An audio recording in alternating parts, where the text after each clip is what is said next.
ஆட்சியில் இருந்தாலும் இல்லாவிட்டாலும் எப்பவும் களத்தில் இருக்கக்கூடியவன் தான் திமுக காரன்.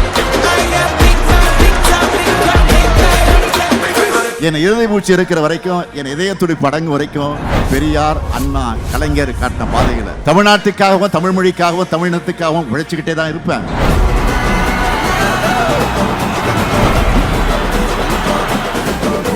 இந்த உலகத்துல மரணத்தை சந்திக்காத எந்த மனிதரும் இல்ல.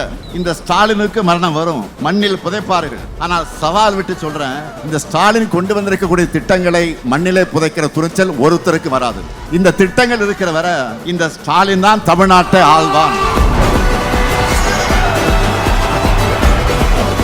0.07 வளர்ச்சி என்ற அவல நிலையில அதிமுக விட்டுட்டு போன தமிழ்நாட்டை உங்க ஆதரவோட மீட்டு 11.19 விழுக்காடு வளர்ச்சியை இந்தியாவில் டபுள் டிஜிட் வளர்ச்சி சூப்பர் ஸ்டேட் என்ற நிலைக்கு நாங்கள் உயர்த்தி இருக்கிறோம். இன்றைக்கு இந்தியாவிலேயே நம்பர் 1 மாநிலமா தமிழ்நாட்டை உயர்த்தி இருக்கிறோம். இந்தியாவைக்கே வழிகாட்டுகிற மாடல் திராவிட மாடல் தான் சொல்ற அளவுக்கு மாநிலத்தை தலைநிமிர வச்சிருக்கிறோம்.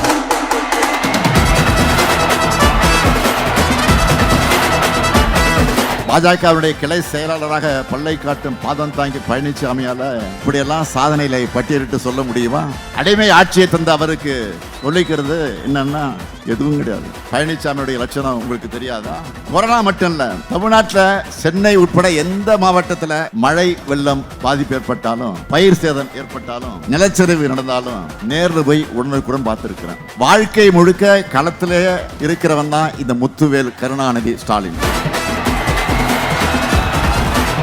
புரட்சி தலைவர் எம்ஜிஆர் தலைமையில் இருந்து இப்ப காலத்தின் கோலமா உங்க கையில சிக்கி இருக்கக்கூடிய கட்சியோட பேர்ல இருந்து அண்ணாவோட பேர் எடுத்துடுங்க, திராவிடத்தையும் எடுத்துடுங்க. அதுக்கு பிறகு காவி வேட்டி கட்டிக்கிட்டு பியூஷ் கோயல், பிரதான், அமித்ஷா, மோடின்னு யாருக்கு வேணாலும் காவடி தூக்குங்க. நாங்க வேணான்னு சொல்ல. Wait and see. Palaniswami April 23 உங்களுடைய கொட்டத்துக்கு வாயு கொழுப்புக்கு முடிவு கட்டுகிற ஜட்ஜ்மெண்ட் 23.